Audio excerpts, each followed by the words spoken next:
the master glassblower.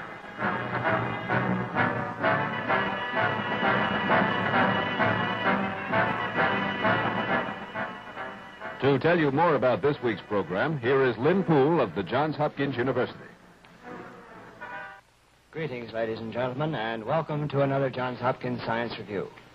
Now, this week, we want to tell you about a very important man in science. Yet, this man is not a scientist. He holds no academic degrees. He's very rarely mentioned in scientific journals, those scholarly publications of scientists. Nevertheless, he's a very important man. He stands behind the scientist. He works with him. He's a very important cog in the scientific wheel, in the wheel that turns out for you and for me so many times, year after year, important benefits to our very lives. Well, now, who is this man? This man is the glassblower, a master craftsman whose skill is one of the most delicate in any field in the entire world. He's a very important man, but you have probably thought of the glassblower as the man at the county fair or at the circus. You've probably seen him there, and perhaps you brought home something like this.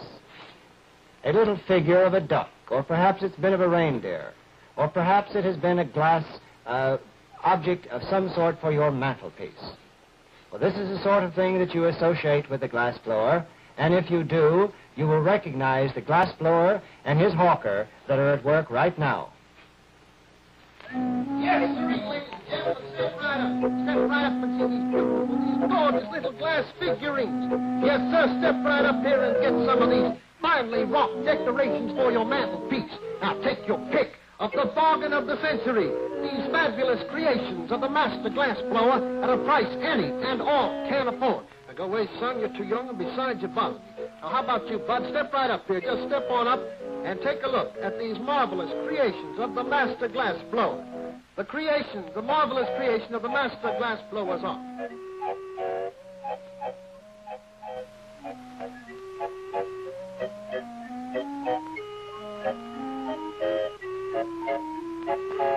Perhaps you do have some little glass novelties like these in your home. When we think of the glassblower's art, we usually think of such objects. But at the peak of his profession, the glassblower labors in a laboratory at one of the large universities, producing intricate scientific equipment. Scientific apparatus made entirely of glass and exact to the thousandth of an inch. The special equipment made by the glassblower has played its part in many scientific experiments and discoveries.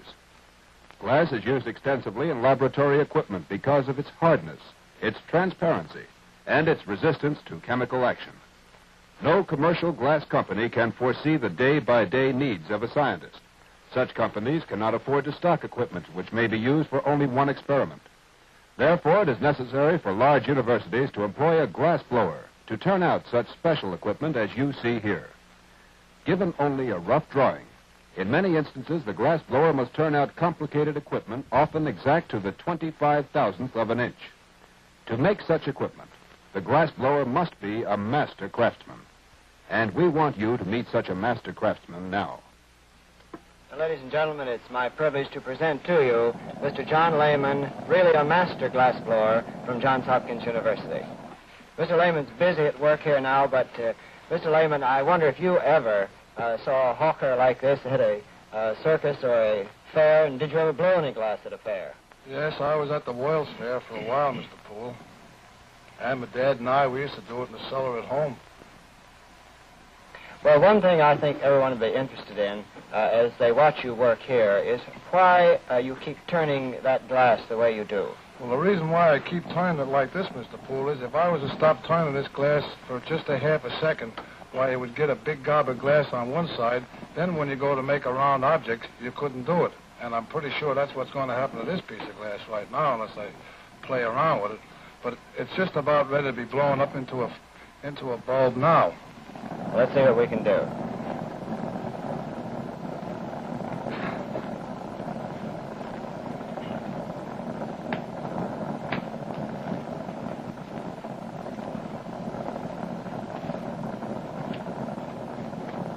Well, I think you did pretty well with that one.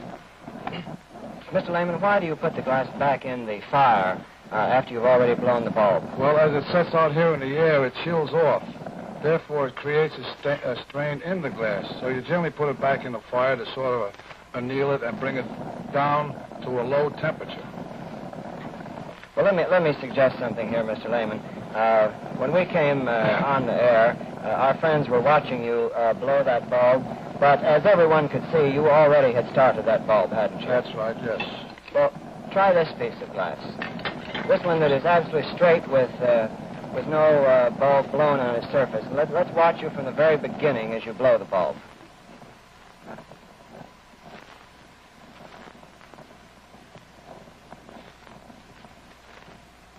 Incidentally, Mr. Lehman, how hot is that fire? This flame right now, Mr. Poole, is about 1,100 degrees centigrade. Of course, it all depends on the size of the tubing that you're working with, how hot your fire is. You generally work between anywhere from 9 to 1,800 degrees centigrade. Well, I imagine it would also depend on the object that you intend to make, how hot you have to have your glass. Yes, that's right. Now, if you notice, I'm still turning this glass, even though it's in the fire, and even when I take it out of the fire. That's one of the most important things of glass blowing, is learning how to pull these points on that. What do you mean pulling the points, or can you show us? Well, that's what I'm doing now, Mr. Poole. You just stretch it out for this here short end of a piece of glass here so I can hold it. Then I melt it off here. And then you lay that piece down. Now, if this point ain't absolutely straight, when I go to blow a bulb, why, it'll be crooked on me. So that's the reason why, see, it was a little crooked then, so now I'm going to straighten it out. Well, and that's really one of the first and most important things to learn in the art of glass blowing. Yes, that's right. Now, everything is all set to blow one of these bulbs. And you can also use one of these bulbs to offer 4 or 5 different things at a time. You can use it for a Hickman oil pump, or you can use it for a boiling flash. You can use it for a trap that goes onto an oil pump. Oh, there's a number of things that they use these for. And when you melt the glass, you sort of push it together a little bit in order to weight it up a little bit. Because this bulb can't be too thin. Of course, if it were too thin when you tried to blow the bulb, then it would probably break on you. Yes, sir.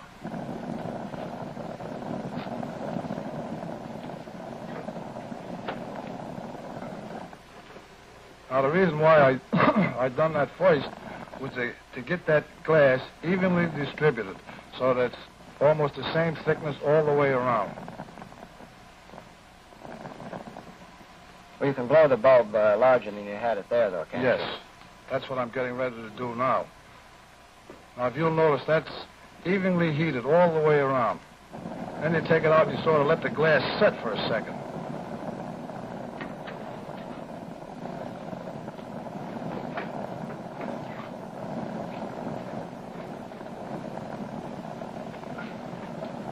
That's good. Then you put it back in the fire to anneal it. Yes, sir.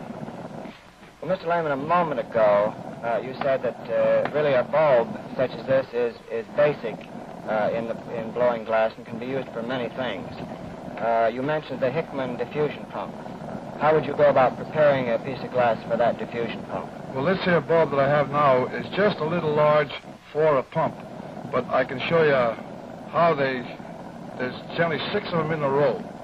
And the way you do that, you just heat it up in one spot, and you don't get it too hot, so you just sort of push it together very gently.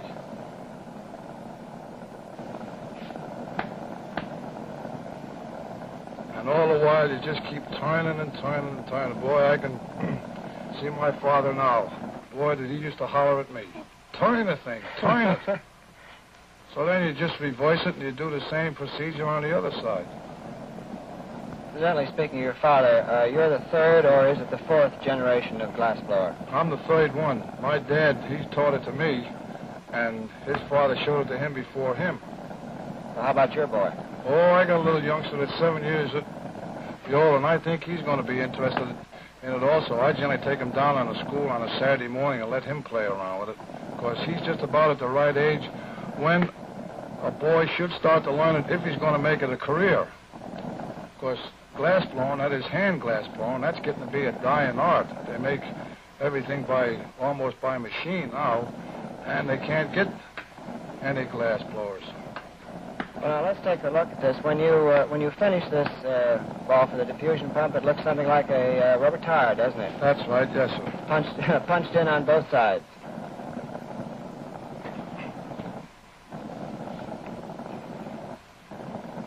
Well, there's one thing that I would like to show our friends. This piece of glass that I have here in my hand is made of one piece, and it's an entire spiral that Mr. Lehman made for us. And if you see, we push it together. It's a spring-like, comes out, you can turn it, pull it back and forth like an accordion. Now, this glass is used often in scientific research. In the scientific laboratories that you might visit, you'd find a lot of pieces of glass like this. And, of course, it has to be made by a specific measurement. Mr. Lehman, give us a start and show us how you prepare such a coil. Well, when making a coil, Mr. Poole, it all depends on what kind of a drawing you got and the size of the tubing that they want to use and the diameter of the coil. And that will run anywhere from 6 millimeter to 12 millimeter OD. Now, in order to start a coil, why, you just heat the glass up just a little bit. Just enough so it's pliable and you can make sort of a loop in it. That's so you can stick it on a manville. On a what? You put it on what we call a manville. Well, what's a manville? As soon as I get this loop made, why... Sorry. Now, this is the way you start it. Now, that is round, or it's supposed to be round. Now, if I had a manville, and say they wanted a coil 1 inch in diameter, I would take this piece of glass, slip it over the manville, and hold both manville and glass in my left hand. Then I would start it here and just get that glass just warm enough so it will wrap itself around the manville. Now, you dasn't get it too hot or it'll get out of shape on you. So then you just start turning the manville in that manner. Of course, on the manville, why, you have either a chalk line or a pencil mark that you follow so you get the right dimensions between each coil. Well, as you're turning there and making another loop, let me ask you something. You make the large coils, probably 1 or 2, I think I saw one almost a foot wide. You do that on a lathe, don't you? Yes, you hold it in the lathe, and if you're having a piece of carbon that's big enough, it only comes 3 inches in diameter, you generally go to a piece of brass. And if the brass is not large enough, why, they generally bring in a piece of a tree, which they turn down in the lathe and made round. Then we take a piece of wet asbestos and wrap it around that block of wood, stick that in the lathe, and then you have to turn the lathe with one hand and hold your Bunsen boiler underneath that and just turn it and let the glass shape itself. And then you keep winding that around until you get a coil such as this. That's right. Mr. Lehman, I'd like to go back to something else here. You blew the bulb and then the side punching in, as I would call it. But I saw one in your laboratory that had a long arm on it that came out and was bent. Was that put right into this bowl? Yes. If you like to, I could show you how we start to make one of those. And that all comes back to that point, blowing a round bulb. Now, you start off the same way. And like I said before, you can use these for 4 or 5 different things. If you want to make a trap for an oil pump so that if somebody accidentally turns the wrong stopcock and there's a vacuum in there, when it sucks that oil back, it won't go into your system. You have this here trap.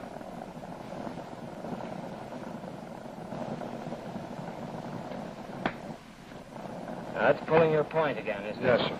Now, you'll always see me knock the edge of that sharp piece of glass off there. That's so if you lay it down on a bench and you accidentally move your hand over, that point will stick into your fingers or your hand, which happens quite often if you're not thinking of what you're doing. It's a good precautionary measure you'd better take. Then you judge the size of the bulb that you want blown, and then you pull another point. And it all boils back to that point business again. You keep coming back to that all the time. Yes, and now when I get this pulled off, I can almost show you why it's necessary.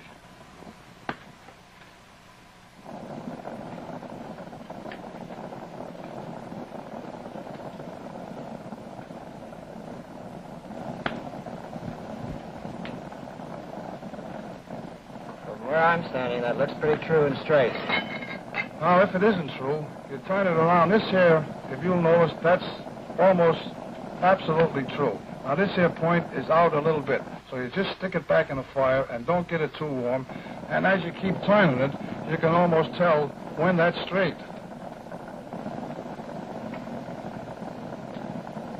Now, there ain't a wobble in that. That's what comes from pulling points. That also comes from a lot of practice and experience, Mr. Lehman. That's right. I know for 6 months that's all I'd done. My dad, oh, boy, that was one thing that he was really particular about.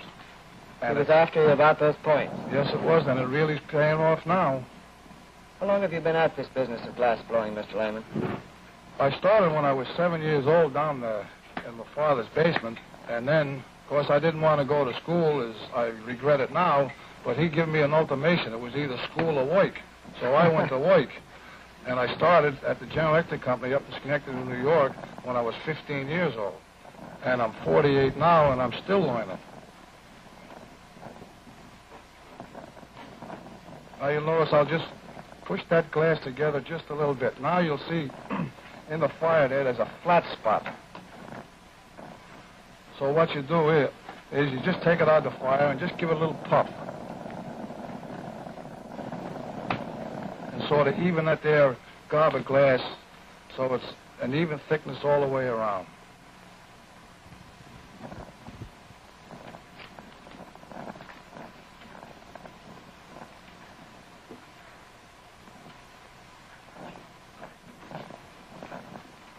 Now we're just about ready to go.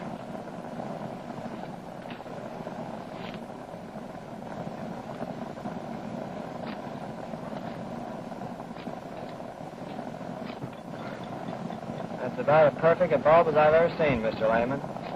Now, in order to put a sidearm on there, you just heat up one spot of this bulb. And you gently put it about there. And you blow that hole out, and you close this end up.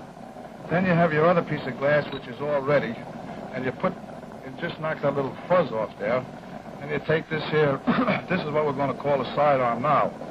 You take them and you just sort of stick it on there just lightly.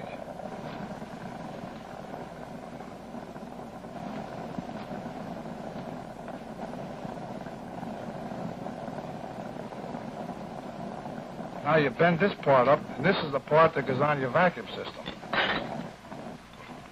You heat maybe a half inch or so of this here glass, and you don't get it too hot, and you just give it a little flip.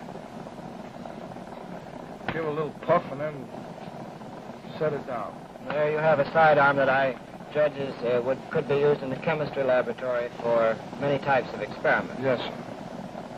Well, Mr. Lehman, everything seems to start with the bulb here, and so does the condenser that you wanted to blow, so we could demonstrate another part of the work that you're doing. Well, I have one here, started here, Mr. Poole, and there's a piece of apparatus that you're going to see later on. I can finish this here one up. These here bulbs that I'm blowing now, they generally have, maybe 10 to 12 inside of a tube, which we call a water jacket. This here, the water circulates around these here bulbs and keeps them cool at all times. These bulbs have to be blown a certain size, certain thickness, and therefore you always start out with one that you think is pretty near right, and you go accordingly. Well, it always comes back to that turning business. You've got to just keep turning and turning. Well, turning and pulling points and being able to blow these bulbs seem to be the three most important things about glass blowing. That's the basic things, Mr. Poole, yes, sir. Well, of course, when you blow these bulbs, you don't decide what size they're going to be. Doesn't the scientist tell you? Yes, sir. He brings in a drawing of what he wants made, and then From there, then it's up to me.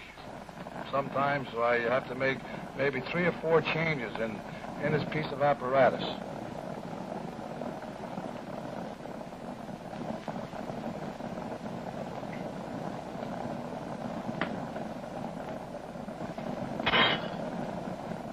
You call this a condenser tube, Mr. Lehman. While you're blowing the next bulb on this condenser tube, I'd like to show a finished condenser tube that we have over here. Yes, I'll just keep right on finishing. As you said, the condenser tube filled with the, the various bulbs is placed inside a straight tube. And here you see the little tiny bulbs that Mr. Lehman has already blown are placed inside a straight tube so that the chemical action that the scientist wants can take place. We'll come back to this in a moment and show you a little more about this condenser tube and tell you what it is. But in the meantime, let's see how Mr. Lehman's getting along with the condenser bulbs.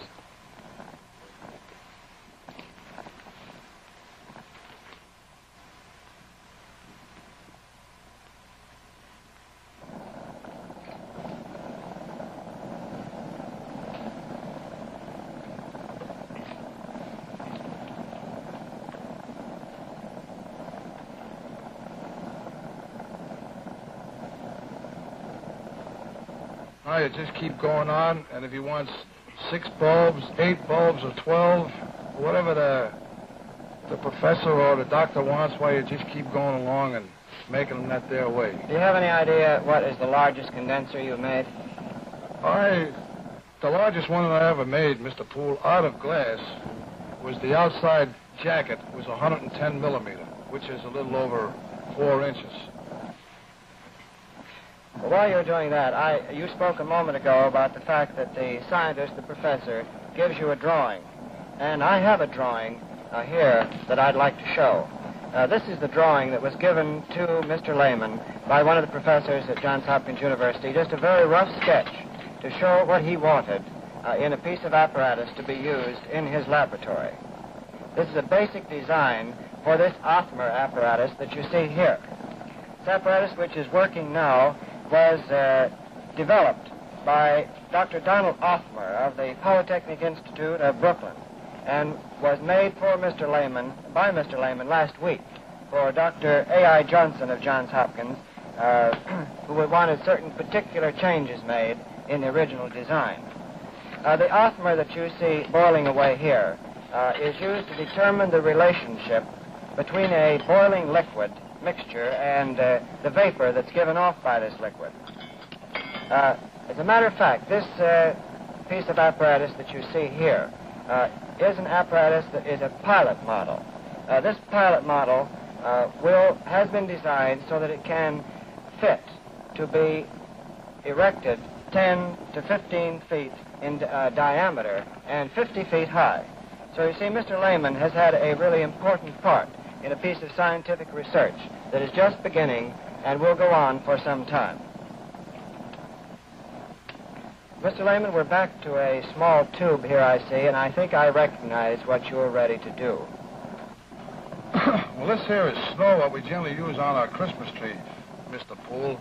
Although it's rather expensive to buy, it costs about $75 a pound, and in order to get a pound of this, it would take a sugar barrel, wouldn't be able to hold it.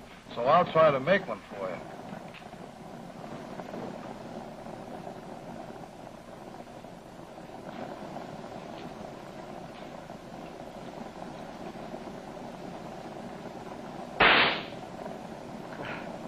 And that there glass, Mr. Poole, is so thin that it can't be measured. The only way you can do that is weigh it.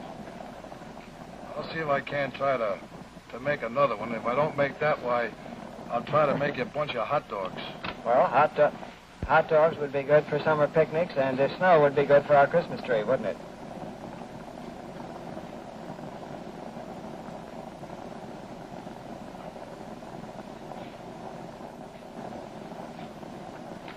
Yeah, there's a nice bunch of hot dogs here. Well, let's go back to that snow again. I'd like to see you blow that once more.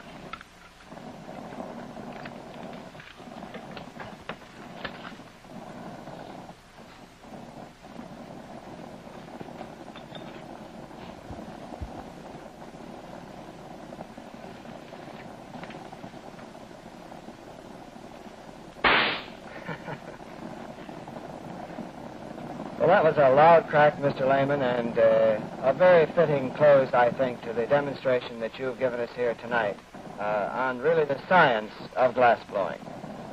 And I think most of you people will agree with me that although Mr. Lehman has provided us with a great deal of entertainment, you can see for yourselves that although he is not a scientist, claims not to be a scientist, he takes a very important part in all of the scientific research that goes on at Johns Hopkins University by using his skill to provide this research scientist with all of the apparatus that he needs for his research.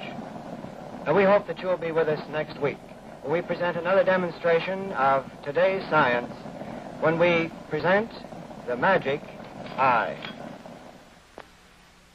As long ago as 1888, it was discovered that a ray of light falling upon a metal surface gives off negative charges of electricity known as electrons. This discovery led to the invention of the photoelectric cell, or magic eye. The power of the magic eye has been used for many purposes.